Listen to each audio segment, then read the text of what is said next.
نستعين على أمور الدنيا والدين وصلى اللهم وسلم على نبينا محمد وعلى آله وصحبه أجمعين. ما بعد، أيها الإخوة والأخوات، ربنا تبارك وتعالى قرآن كريم كاوحي نوغ الشاقي سنتك حجة الوداع نبي بنك عرف التاقية مالين جمعاء أيته casarka kadib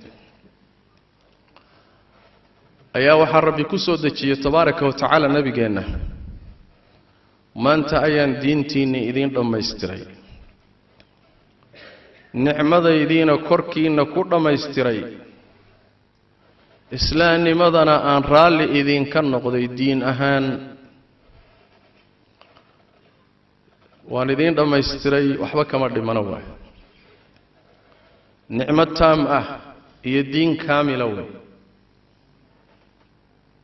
meel dhiman oo in la dhammaystiro u baahan ma leh meel jaban oo in la kaba u baahan ma jirto meel siyaado u baahani ma leh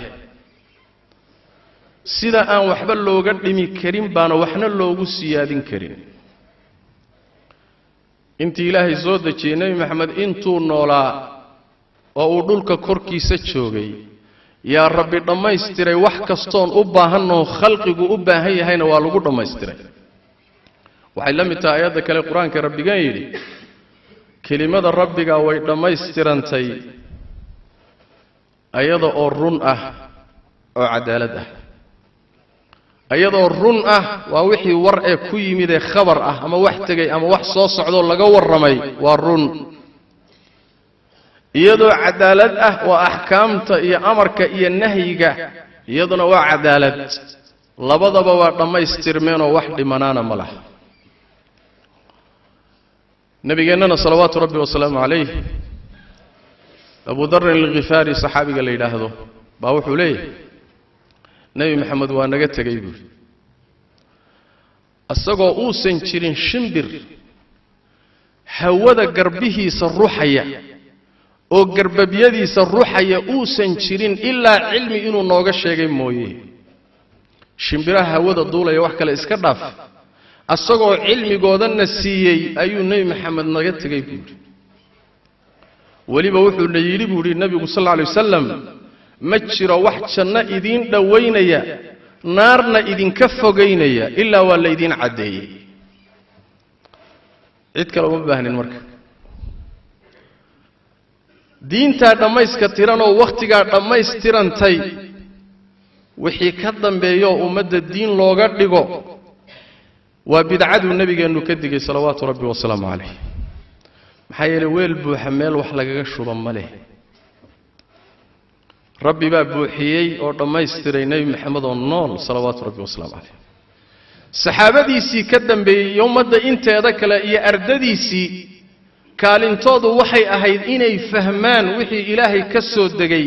kadibna ay ku dhaqmaan oo dadka gaadhsiiyaan laakiin inay wax ku daraan ma ahayn waxna mayna ku darin sidaasay u fahansanaayeenoo mayna ku dhiiranin inay wax ku daraan bal arrinta iyadaa waa ka dagaalameen cabdullahi ibn mascuud waxaa ka sugan radia allahu tacala canhu ardaah inuu yidhi ittabicuu walaa tabtadicuu faqad kufiitum wixii soo degay raaca wax cusubna ha la imaanina waaba laydin kaafiyeyba waa laydinka kaafiyey inaad wax jeebka kala timaadaan ood ku soo dartaan taa waaba laydinka kaafiyey ee wixii la soo dejiyey raaca diinteennu diin dhammaystiran waa sidaas daraaddeed baa imaamu maalik calayh raxmatullahi imaamu daari ilhijra sheekhii imaamu shaafici a'immada sunnada rag igu waaweynaa ka mid ah ummadduna jalaaladiisa iyo cadamadiisa ay isku waafaqsan tahay ayaa wuxuu leeyahay ruuxii shay intuu dib kala yimaado oo isagu jeebkiisa ka keeno oo diinta ku soo dara oo wax wanaagsan u arka ruuxaasi wuxuu sheegtay inuu nebi maxamed khiyaamay fariintii alla u soo dhiibay maxaa yeelay buu yidhi الله wuxuu leeyahay diintaydii maantaan dhammaystiray hadday diintu dhammaystirnay adna aad leedahay waxbaan ku darayaa xagee dhibku ka jira ma dhammaystirnaanteedaad ka shakisan tahay oo waa gaalnimo haddaadan taa ka shakisnayn ma nebi maxamed baad ka shakisantahay tuhunsan tahay sidii loogu soo dhiibay inuusan u keenin oo wax ka dhimay ma halkaasay arrintu kaaga qalloocan tahay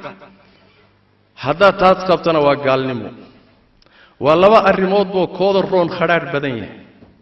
haddaad diinta kamaalkeeda tuhuntana waa riddo haddaad nebi maxamed soo gaadhsiintiisa aad khayaano ku tuhuntana waa riddo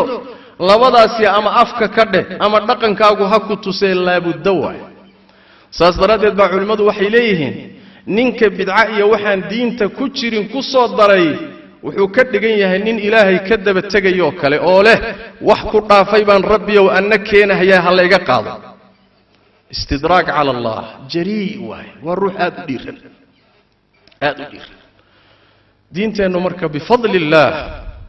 saasay inoogu dhammaystirnayd wax dib ka yimidna ma jiro imaam maalik wuxuu yidhi maalinkaa waxaan diin ahayn maanta diin ma noqon karo nebi maxamed maalinkuu noolaa wixii ilaahay loogu dhowaan karayoo jiroo diin ahaa waxaa unbaa maantana diin noqon karee wax ka dambeeyey ummaddan diin uma noqon karo ilaahu muu ninka sheekha ugu caalimsan muslimiinta muu keeno ilaahumay culimo badan intay isu tagaan keenaan oo ummadda u keenaan war maalinkaa ma jiray miisaanku waa kaa maya hadeer meeshaad la aadaysaan idinkaa garanaya miisaankaasi waa miisaan loo baahan yahay ruuxa muslimka ah culimo ha ahaado caamo ha ahaado rag ha ahaado dumar ha ahaado inuu qalbigiisa ku sugnaado kadibna uu isweydiiyo wax kastoo lala yimaadaayey xaggay ku taallaa afii kitaab illaah am fii sunnati rasuuli illah saas daraaddeed baa nabigeennu salawaatu rabbi wasalaamu calayh aad uga digay waxyaalaha xilligaa ka dambeeya ummadda diin looga dhigi doono waxaa ka mid ah hadalkiisa uu mar walba ku furfuran jiray hadallada war wax kastoo dib laga keeni doono waa bidco bidc kastana waa baadi iskhilaaf fara badan baad arki doontaan buu nabi sallallahu alayhi wasallam aad la isu khilaafay maxaa lagu badbaadi karaa sunnadayda jidkayga laazima khulafadayda jidkooda laazima waxa dib laga keenaya ee diin la idinka dhigayana iska jira kulli waxaasi waa wada bidco bidc kastana waa baadi ninkii bidca qaaday balaaya qaaday sidaas daraaddeed buu nabiguna ka digay salawaatu rabbi wasalaamu calayh intaasoo digniina inagoo layna siiyey baa balaayadii nebigu ka digahayey baa soo baxday oo intaasoo weji ku timid nebi maxamed salawaatu rabbi wasalaamu calayh iyo saxaabadiisiiba weli iyagoo saxaabadii wax ka sii nool yihiin baa waxaa bilaabatay rag inay diinta ku soo daraan waxaan ka mid ahayn ama niyad wanaag ha u geeyo ama qolo doonaysa inay diintaba dumisa ha noqoto oo zanaadiqa ah waxaa bilaabatay ahlulbidaci inay diinta wax ku soo daraan oo midba wax la yimaado ee kanaa fiican nin yidhaahdo wax keenoo yidha maya kanaa ka sii fiican kanaa ilaahay loogu dhowaanayaa waaba bilaabatay markaasay bilaabeen culimmadii sunnada saxaabadii wixii ka dambeeyeyba inay weerar bila hawaada inay ku qaadaan wax kastoo dib laga keeno oo ummadda ku baraarujinaan war iska jira kitaabna ma tusin sunnana ma tusin wakhtigaana ma jirin diin maaha iska jira sidaasaa diintu iyadoo saafiya inagu soo gaadhay alxamdu lilah kitaabkii ilaahay oo sidiisiibaa inoo yaalla sunnadii nebi maxamed oo sideedii abaa inoo taalloo la xifdiyey saxiixu lbukhaari saxiixu muslim sunanka macaajimta ajzaada masaaniidda sideedii iyadoo abay inoo taallaa walxamdu lilah ninkii maalin isku dayay inuu wax ku darana aleelahay waa lagu buuqo culimmadii baa ku qaylidoo warkiisii waa caddaaday oo wuxuu noqday dharaar bannaanka taala isaga unbaa la dhintay ama ka toobad keenay in yarna waa galaaftay mooye laakiin diintii waa xifdisantay maalmahan marka waxaa jira caadina ah sanad walba bishan oo kale in ay dadku nooleeyaan bidcada loo yaqaano mawliidka bidcadaas oo waagii hore si yara room bayba ahaan jirtay hadda ka dar oo dibi dhal ah meeshay maanta marayso in heer la gaadhsiiyo xataa in laga dhigo ciid weyn munaasabad weyn oo ciid ah oo dowladaha qaarkood xataa ay yacni ciid ahaan u aqbalaan oo holiday laga dhigo ilaa heerkaa maraysa loogu diyaar garoobo sanadkii markay soo socoto lacaga aad u fara badan loo sii ururiyo qoliyo dadka ka shaqaysto jeebkooda wax ka urursadaay ay munaasabada sanadka sugaan oo Allah yaa idin gaarsiiya waxay noqotay bidco maalinba maalinta ka dambaysa irid cusub sii furanaysa arintaasi ma jirin waqtigii quraanku dagayay lama aqoon wax la yiraahdo mawlid saxaabadii nabigu intay noolaayeen waqti bay nabiga ka dambeeyeen in badan oo ayaga kamida intay noolaayeen lama aqoon wax la yiraahdo mawlid ardadoodii oo taabiciina intay noolaayeen lama aqoon wax mawlid ah quruntii saddexda ahaa aimada waaweyn ay noolaayeen lama aqoon saas daraadeed atahadda hal kelimo oo ku saabsan mawlidka arwakaas hal laga soo guuriyo imaam shaafici iyo imaam maalik iyo imaam ahmad iyo abu hanifa iyo awzaa'i iyo thawri iyo ibn uyayna arha laga soo guuriyo maxaa yeelay maba jirinba wax la yaqaanay ma ahayn goormay timid culimada inta qaar kamid oo u qiil raadiya iyo jamaahiirtooda oo diiday waxay isku waafaqsan yihiin culimadii mu'tabariinta ah baan ka hadlay ma nin soo ruuleeyay oo hawa wadama ah laakiin culimadii mu'tabariinta baan ka hadlay rag wax u raadiyay xataa waxay rumaysan yihiin inayna saddexdii qarni midna jirin waa la isku waafaqsan yihiin laakiin wixii ka dambeeyay ay timid qolada ugu roon waxay leeyihiin waxay timid qarnigii afraad qolo kaleetana waxay leeyihiin may qarnigii lixaad bay ku soo biirtay adduunkaba raadkeeda inaan dib u sii raaco mar raba yaa keenay waqtigu iima saabaxay oo xidid xun bay leedahay mawlidku marka la raad qaado yaa bilaabay xididkiisu ma fiicna niman zanaadiqa baa bilaabay oo faatimiyiin la dhihi jiro culimada islaamku isku waafaqsan inay gaalo ahaayeen oo ka talin jiray maghrib al-arabi iyo masar waqti ka talin jiray nimankaas bilaabay wax jiray oo hore ma aha mar hadduusan horeynin hal su'aal isweydiid ruuxa caamayga ah muxuu yahay ilaahay baan idin ku dhaariyay khayrka nabi maxamed ka qarsoomay sallallahu alayhi wasallam saxaabadiisii ka qarsoomay taabiciintii ka qarsoomay saddexdii qarniye imaamiyadii waaweynaa ka qarsoonay ee ummadda u soo baxay qarnigii afraad khayrkaasi xagee ku duugnaa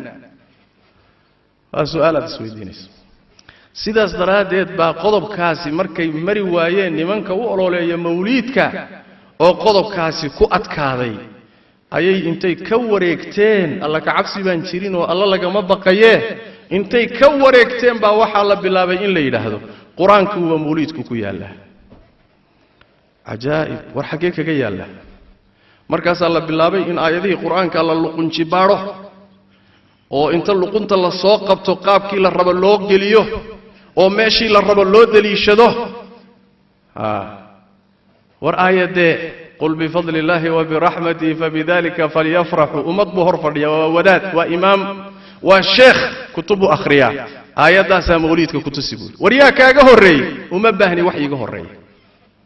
wariya sax ku tafsiiray uma baahni ma ibn abbas ما ابن عمر ما مجاهد ما سعيد بن جبير يا كفسري وما بباهني إلا يجا هري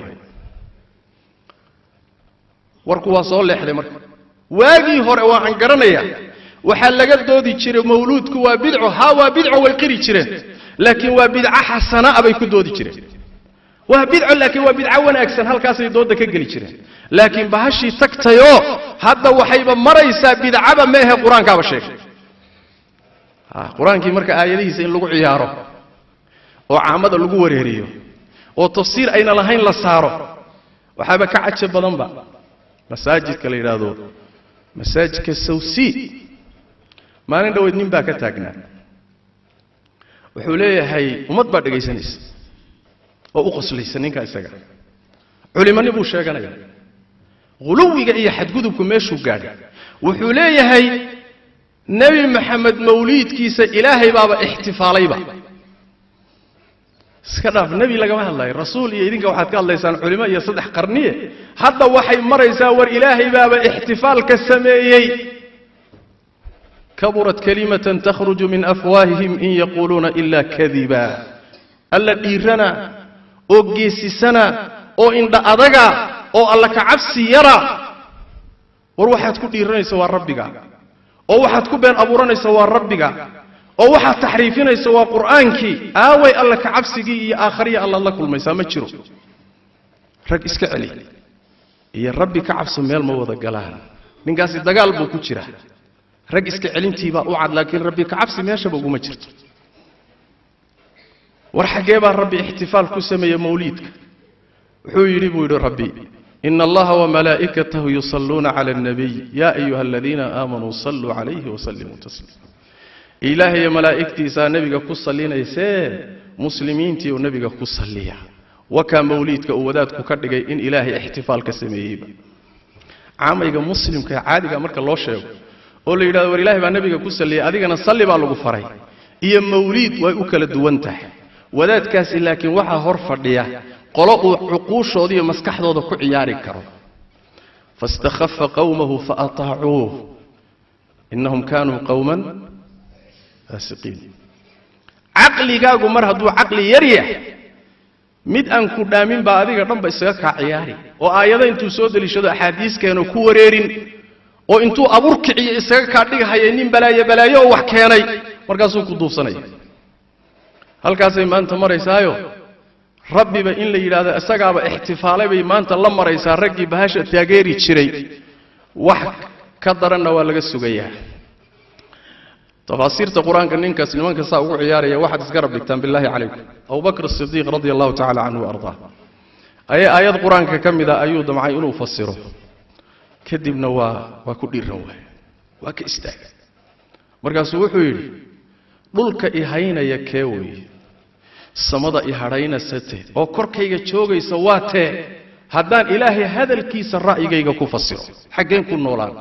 ma dhulkana ii dul qaadan mise samada ii dul qaadan markaan ilaahay kitaabkiisa intaan galo ra'yigayga ku fasiro Abu Bakar ummadda ninkii ugu cilmi badnaa way tafsiirka ugu yaqaanay fiqiga ugu yaqaanay xadiiska ugu yaqaanay saaxiibkii nabigeena way salawaatu rabbi wasallam fi hayati laakiin meesha farqiga jira waxa way jaahil dhiirano indha adag iyo caalim alla ka baqayay labada miisaal bay kala leeyihiin mawlidku bidcabaha ahaade balaayo kalena waa wataa ilaan bidcanimadeeda ku eg laakiin bidcanimadiisa balaayo kalu la dheeriyo wax kalu wataa waxyaalo wata waxa kamid oo ugu daran waxyaalaha ay qaadqaadahayaan ay akhrinayaan intooda badan carabiga ma fahmaan laakiin haddaad adigoo carabiga fahmaya u fiirsato waxa la qaadqaadayo waa gaalnimo ilaahay kaalmo la weydiistaa la isku ogaa nabiga kaalmo la weydiisanayo isagoo lagu tawasulayo asagoo la tala saaranayo asagoo la baryayo waa nabi maxamed sallallahu alayhi wasallam wariya iska laha ilaahay baa iska leh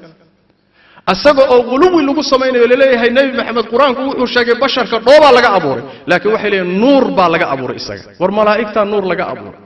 waxaanay akhrinayaan buu ku yaala asagoo ay leeyihiin nabiyada oo dhan baa u tagay nabi maxamed ku tawasulay war xagay ku taala leesma weydiinay waxaan la akhrinayo shirkiyaad iyo gaalnimo ka buuxda laakiin caamada dadka iyo in badan iyaga kamid ma fahmayaan balaayooyinka uu mawlidku xambaarsan yahay kuwa ugu daran bay kamid waxa kamid ah ihtifaalkani waxa lagaga daynayaa nasaarada maxaa yeelay nabi dhalashadii cid isu imaad samaysay oo weynaysay waa nasaaro waa kristanka christmaska waxay yiraahdaan halkaasa lagaga dayday oo laga raacay nabigeenuna wuxuu yiri sallallahu alayhi wasallam ummadihi idinka horeeyay jidadkooda raaci doontaan oo dabagalid wad ku dayan doontaan hatta taako dhudhun hatta haday baasha dabadaya godkeeda galaan waad ka dabagalaysaa ma yahuudiya nasaara rasuulillahi oo yaa kale buu nabiga sallallahu alayhi wasallam inaynu ku dayanayno wax ka qaadanayno taqliidinayno qaar inaga mid wax ka soo urursanayaan nabiga inoo sheegay salawaatu rabbi wasallam alayhi marka waxa ku sugan tashabbuh bin nasaara ومن تشبه بقوم فهو منهم waxyaalaha uu xambaarsan yahay waxa kamid ah aafaadka ah xoolihii dadku bilaash iyo xaq darro lagu cunayo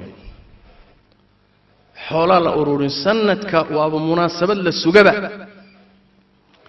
markaas waxa ka qayb qaadanaya u fiirsada xataa dawlada gaala iyo sharikada gaala ah yaa xoolaha bixinaya intaasoo milyan oo dollar ha Safaricom kambaniyada waddanka wayba ku talagalayaan sanadka mawliidka soo socda xoolay u sii dhigayaan war Safaricom ay goorma diin taageertay bal su'aal isweydiiyay ajaa'ib tawxiid iyo diin la faafinaya Safaricom goormay taageerto garab u noqotay oo dawladuhu gaalooda goormay garab u noqdeen dawladaha waxay ka dhigeen munaasabad weyn oo xaflad oo ciid oo kala waana dawladaha ugu daran diinta la dagaalankeeda shariicadu inay soo noqoto oo diinta Ilaahay dalka lagu xukumo oo Ilaahay tabaaraka wa tacaala adoomadiisa adoomo looga dhigo dawladaha ugu dagaal badan ama islaam ha shoogteen ama gaalaha ahaadeen ayaa mawliidka buunbuuniya oo xoolaha ku bixiya su'aal baad is weydiin kartaa laf timir laf baa ku jirtee maxaad shariicadiina ula dagaalamaysan mawliidna xoola ugu bixinaysaan laana waxay og yihiin mawliidku inuu dadka diinta ka fogeeyo mooyee diin u soo dhaweyn maayo qanaaca xaqiiqi ah xoolahan la ururinayo marka waa xoolo baatil ah cunidooduna waa xaaraan waxa kaaga daran inta hadday ku ekaan lahayd way baroonaan lahaydeen ayeydeen maxaad ku ogeyd buu indhalaan dad cunimay ku darsatay balaayay ku darsatay waxay ku darsatay magac xoolahan la ururinayo waxa lagu ururinayaa nabi maxamed magaciisa salawaatu rabbi wa salaam alayhi waxa lagu ururinayaa nabi maxamed mawliidkiisii ha rasuulka xoolihiisii keena habraha farqooda laga soo furaya war nabi maxamed habraha farqooda wax kama furan jirin sadaqadana isagoo nool ma cuni jirin zakadana isagii ehelkiisa xaraam bay ka ahayd maxay tahay edab darrada inta leeg inaad nabiga magaciisa xaq darro u isticmaashaan oo baatil u isticmaashaan ha nabiga la jecel yahay waana la xumaynaya war nabiga hadda jeceshiin raaca intaasoo munkaraad iyo aafaad waqtigan saamaxaynina baa mawliid ku jira mawliid intaasoo aafaad iyo mukhaalafaad sharciya ku jira laakiin mid baan idin xaqiijin ninka meesha iyada ka shaqo bartay oo ummadda culimo ugu ahaa oo ku shaqaysan jiray oo wax ku heli jiray oo barnaamijkaasi muddo soo wadi jiray rajadiisu ma badna inuu ka soo noqdo bal waa kaasiiba fananayaba ilaahay baaba mawliidayda ku hayaba lagama rajo qabo nabigeennana wuxuu yidhi sallallahu alayhi wasallam ilaahay tawbadda waa ka xidhay nin bidca wata bimacnaa ilaahay tawbadda waafajin maayo waxaan loo waafajinaynin wixii baaba dee la qumanba oo cibaadu u arkaa oo ilaahay inuu loogu dhowaanayo u arkaa ma soo noqonayo marka kaasi ma soo noqonayo bal waa ka sii daraya maalinba balaayuu sii fananaya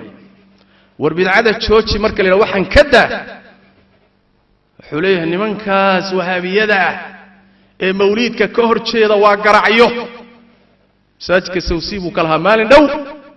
ummaddu dhegaysanaysa malaayiin muwaxidiinta ka mid ah buu wuxuu leeyahay waa garacyo oo zinay ku dhasheen war maxaad u tidhi mawliidkii bay diideen mawliidkii bay diideen meeshay marayso way sii socotaa waxa xaqiiqo ah dadka rabbi yidhi tabaaraka wa tacaala waxaa jira dad markii la yidhaahdo war ilaahay ka baq oo waxaan iska daa ilaahay ka baq baaba cudur ku noqonoo markaasuu ka sii dari rabbi wuxuu yidhi kaasi ha ka sii daree xasbuhu jahannam jahannamaa ku filan ha boodboodo laakiin waxaa ballan noo ah geerida iyo rabbi hortiisoo la tago ayaa ballan noo ah bal markaa ilaahay baa ixtifaalay iyo qur-aankaa sheegay meeshii la geyn lahaa wadaadow aad geyn lahayd maanta ku irtisaaqday waxoogaana ku cuntay dadna ku duufsatay koofiyadna ku duubatay oo wadaad iyo culimo iska dhigtay laakiin rabbigaa hortiisa markaad tagto meeshaad geyn lahayd baa loo baahan yahay hadday intaasi kugu jirto haddii kale soo maaha faxasbuhu jahannam walabi'sa almihaad caamada muslimiinta waxaan dhihi lahaa yaan laydin duufsanin diin idinku filan waad haysataan cibaadaadkii qur-aanku jideeyey oo sunnadu jidayso oo iska cad baydaan kala gaadhi karayn iyaydaan la wada imaan karayn wax muran iyo doodiba ku jirta maxaad diinkaaga dhigay maxaad wakhtigaaga ugu bixin maxaad xoolahaaga ugu bixin tii aan murankuba ku jirin baadan wada keeni karaynin oo aadan la wada imaan karayn sallu wasallimu calaa khaatami alanbiyaai walmursaliin allahuma salli wasallim wabaarik calaa cabdika warasulika muxamed wacala aalihi wasaxbihi ajmaciin وارض اللهم عن الصحابة والتابعين وتابعيهم ومن تبعهم بإحسان إلى يوم الدين اللهم إنا نسألك الهدى والتقى والعفاف والغنى اللهم أرنا الحق حقا وارزقنا اتباعه وأرنا الباطل باطلا وارزقنا اجتنابه اللهم إنا نسألك الهدى والتقى والعفاف والغنى نسألك الثبات في الأمر والعزيمة على الرشد ونسألك النظر إلى وجهك الكريم ونسألك الموت على السنة والحياة على السنة والبعث على السنة يا أرحم الراحمين وسبحانك اللهم وبحمدك نشهد أن لا إله إلا أنت نستغفرك ونتوب إليك